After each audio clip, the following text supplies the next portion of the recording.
This week, a new collaboration is wrapping up. Living Art Boston Week, the intersection of business and fashion and entrepreneurship.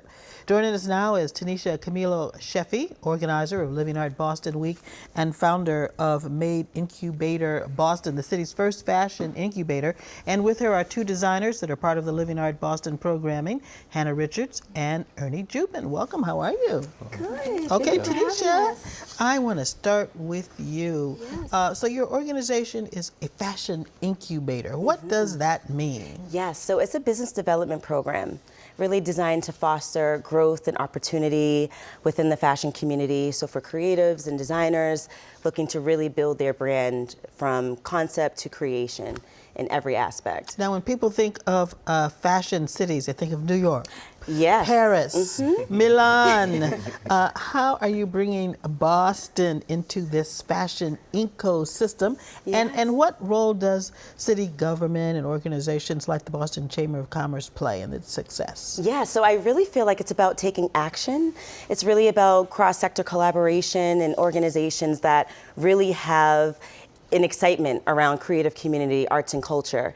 And so we bring in these amazing organizations that believe in that and that want to build these plants and seeds of creative economy here in Boston because it's really, really needed. A lot of businesses feel like they have to move away from Boston to create their businesses, and we no longer want that to happen. So the City of Boston, the Boston Chamber of Commerce, the Seaport, Eastern Bank have been, and other incredible organizations have been really, really spearheading these efforts with us and with Living Art Boston is. And so we're just so excited to have this movement in Boston and reinvent Boston as a city for all. All right, let me ask Hannah, what would a new fashion economy in Boston mean for you?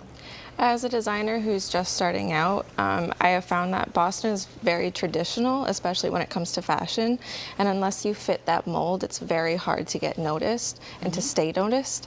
So to have this community and the support would mean everything in terms of having fashion shows or just having photos or getting opportunities that you wouldn't necessarily have had. So it would be everything. Let me ask Ernie, do you feel as though programs like Made Incubator are vital to emerging brands like yours to help build their business? And how has it helped you? So it helped me a lot. Like, I would say it's a blessing because you need a whole village to build your brand up. You can't do it yourself.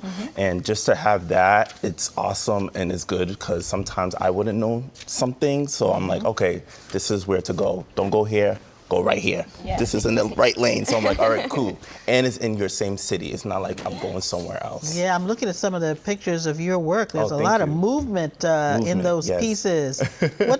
What's your inspiration for your fashion design? I would say for me, my inspiration is, because I'm a dancer first, so a lot of things come from dancing, me listen to music, history, where I come from, which is Ghana, you know, so I put all those things together and I create like a piece within a rhythm and powerfulness. I like it. Hannah, what's been the inspiration for your fashion sense? I get a lot of my inspiration just from people.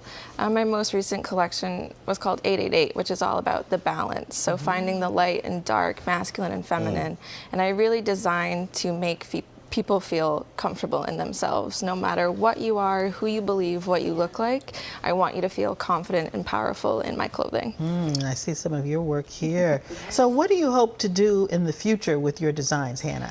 I would love to be sustainable off of my own brand and really help push that message that you can use fashion and clothing as a way to express yourself and what you believe. So I'd really like to nurture and foster that and see where that takes me.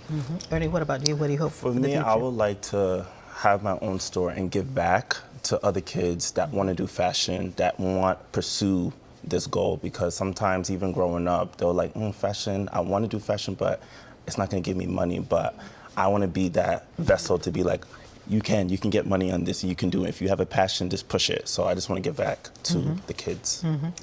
What do you think is next, Tanisha? Oh my goodness, Boston's going to be on the map. And with our help and Made Incubator, Living Art Boston, and our partners that are a part of this program, we are really looking to reinvent and put Boston on the map for fashion, creative community, culture, access, opportunity, all of those things encompassed into one. And so we're really looking to push that forward, and I think the future looks bright. So what should we expect to see in this creative economy over the next year? Oh my goodness. So you're going to see a lot of vibrant programming, lots of vibrant programming. We also have a corporate sponsors program that we've just launched during Living Art Boston, where organizations like Eastern Bank and Seaport, as an example, can join our community and be pipelines for students and designers like this that want to work for big organizations to learn the business of what it takes to really build a brand. And so pipelines like that and mentorship programs and creative educational programming and industry leaders that can really speak to the network and socialize with young entrepreneurs that are coming up, because that's what's really important. And really putting make sure. Boston on the fashion map. Yes. So it can be said in the same breath with Paris and Milan. Exactly. right. Because we are fabulous as well. Absolutely. Yes. All right, Hannah, Ernie, thank you. Tanisha problem. Camilo Sheffrey, organizer of Living. This is just so good to have you here and talk about all the Thank you. exciting Thank things you. ahead. Thank you. Yes, And thank thanks you. to all of you for watching. Be sure to follow us on Facebook, Instagram, and Twitter at CityLine5. And you can follow me on Twitter at Karen Holmes Ward. Have a great afternoon.